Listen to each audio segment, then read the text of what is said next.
Hello, everybody. Welcome back. We're going to go on with Unit 2, Morphology. In this lesson, this is Lesson 8, Affixation. We're going to deal with morphological phenomena, which is affixation. And so, first of all, let's remember a bit about what we dealt with as regards morphology, which is the part of the grammar that is concerned with words and word formation. And this is what we are going to see and watch today, right? Word formation. We're going to talk about word formation. And remember that the word is the smallest free form found in language. It does not have to occur in fixed position with respect to other forms. It carries meaning by itself. So there are two things that describe the internal structures of words. Remember that morphology studies the internal structures of words, and there are two things that describe them. One is that the identification of each component morphemes, and remember the last class, yes, you divided the words into different morphemes. And the second part is the classification of these elements in terms of their contribution to meaning and function of the larger word. Yes, if there is a change in meaning or if there is a change in function. So the internal structure of simple and complex words contains three basic terms, which are the root, the base, and the affixes. Okay, so remember, this is just to recall, yes? So remember that the root is the core of the word and carries the major component of meaning. In this case, it is black. It is the root. And it marks lexical category, the noun, the adjective, verbs, prepositions. Yes, in this case, it is an adjective.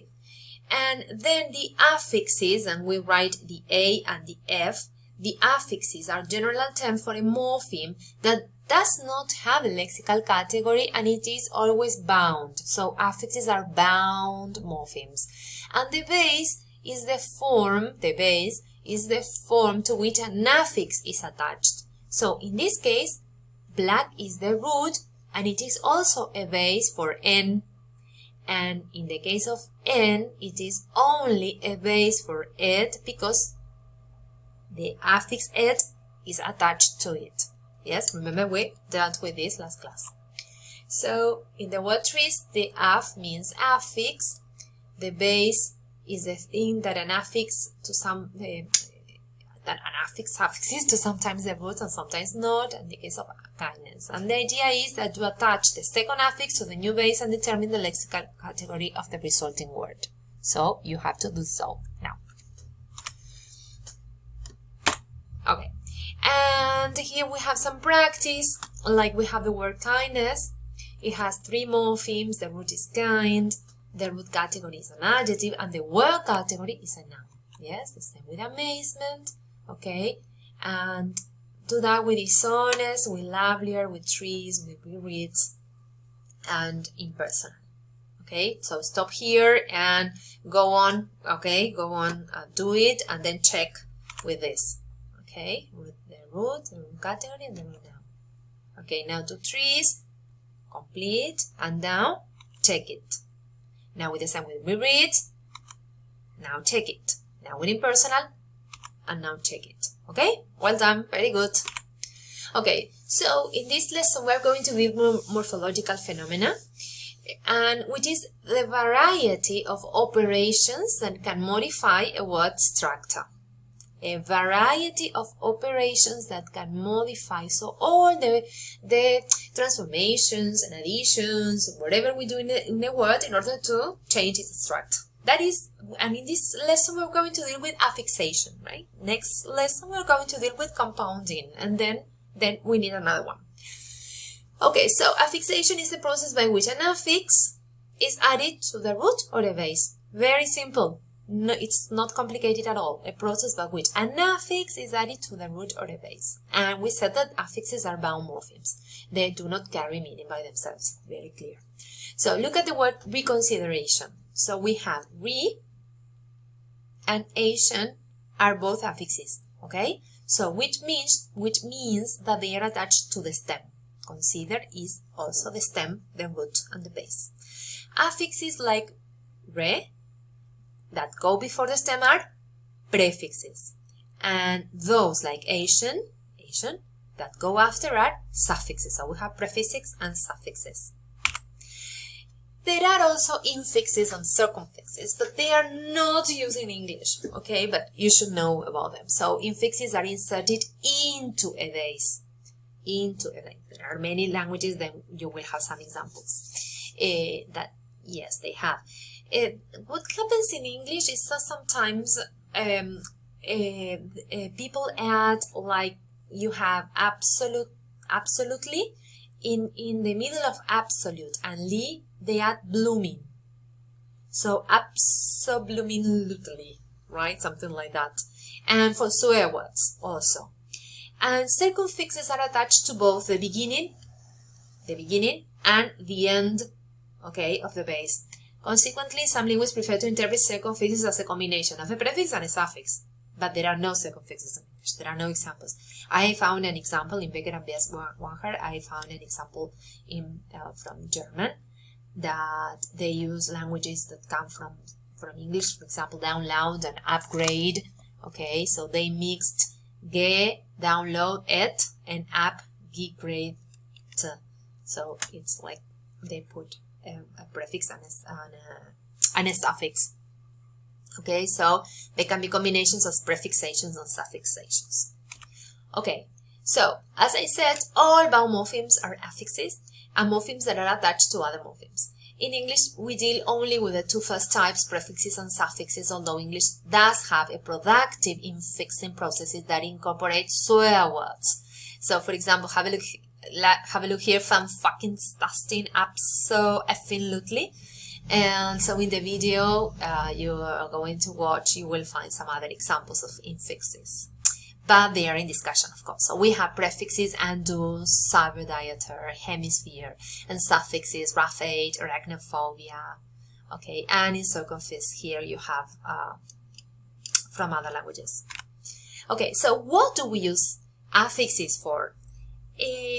Generally, to express grammatical information in the case of plurals, as in books, or to build new words. Like the noun reader, for example, is derived from the verb read by adding the affix er. So I add er and I make a new word, okay? Or singer. So these are the two main ideas, to express grammatical information or to build new words. So morphology describes the process that create or change words. Is that clear? And morphological processes that create new words are called word formation processes, and this is generally used in lessons. I mean, remember that we have to refer to our lessons, okay? And in many cases, we have these kind of activities for word formation. One of the things is that sometimes we do not teach our students, like by adding a suffix, we change into a noun, into a verb, okay? And I think that we have to rethink about this, okay? So there are two major groups of morphological processes. We have inflectional processes that are morphological processes that add grammatical information to existing words. Inflectional processes. And the most important word formation processes are derivation and compounding. So here we have morphological processes, inflectional processes, and word formation, derivation and compounding. So the first one we're going to deal with is inflection, which is the modification of a word's form to indicate grammatical information. Okay, and grammatical or inflectional affixes are used in inflectional processes to add grammatical information. All inflectional affixes of English are suffixes. Now look at this chart. English only has 8 inflectional suffixes, so it's nothing compared to Spanish, for example, that we have so many suffixes. So have a look for nouns. The plural es, the books, possessive genitive, John's book. For verbs, the third person singular noun past, he works hard. Progressive ing, he's working. Past tense ed, he worked yesterday. And the past participle, he has worked or eaten. In the case of adjectives, the comparative smaller one or the superlative est, the smallest one. Okay, so this chart is very good, it's very clear, and it will be very helpful for you.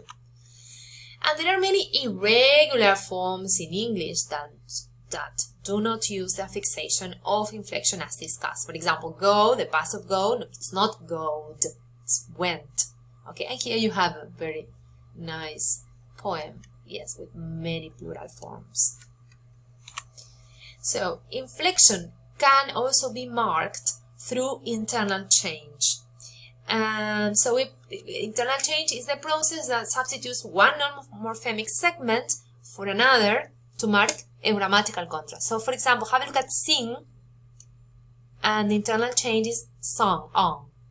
Sing, sung. So it is the substitution of a non-morphemic segment to another to mark a grammatical contrast. Sing, song. Drive, drove. Foot, feet. Goose, geese. Okay? Very simple. Then we have suppletion.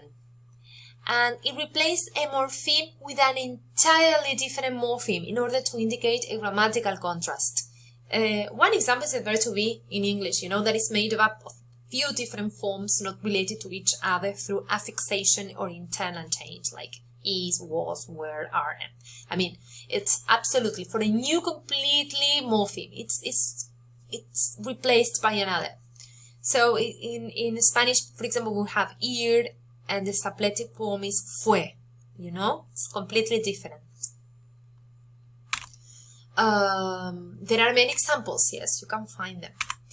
And then we have reduplication, full or partial, the repetition of all or part of a word to indicate a grammatical or semantic contrast, and it doesn't happen in English. Okay, so we have tabuk, which is quickly, tabuk, very quickly. In English, we found some examples like how are you, how do you feel today, so. Okay, but there is no change in meaning, because you can say so only. Okay, I'm not that bad. So there is like a discussion nowadays to say like bye. How do you feel? So. Yes, it's a repetition of generally a word, and in some cases it's part of a word. Then we have strong stress on tone placement. That is the different pitch to indicate different tense. Spanish has an inflectional stress to indicate tense and person. For example, hablo versus habló, but we have inflectional stress. In English they do not have. So the stress placement in English, we have a verb, implant, the noun, import, present, present, subject, contest. Okay, so we can say to implant, to import. If you add the two here, maybe it's easier. Yes, so it's stress and tone placement, yes, to indicate different tense or different struct or category. Then we have agreement and case. When one word is inflected to match a certain grammatical properties of another word.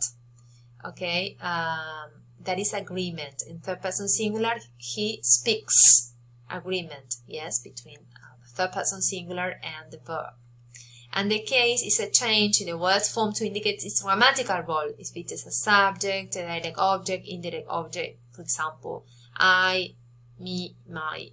Okay, he, his, him, I, mine, me. Yes, a change in words to indicate the grammatical role. If it is a subject. Very good. Then we have another process, which is derivation. So we have talked about inflection so far, and now derivation. So an affixational process that forms a word with a meaning and or category distinct from its base. So here we have a meaning and or category.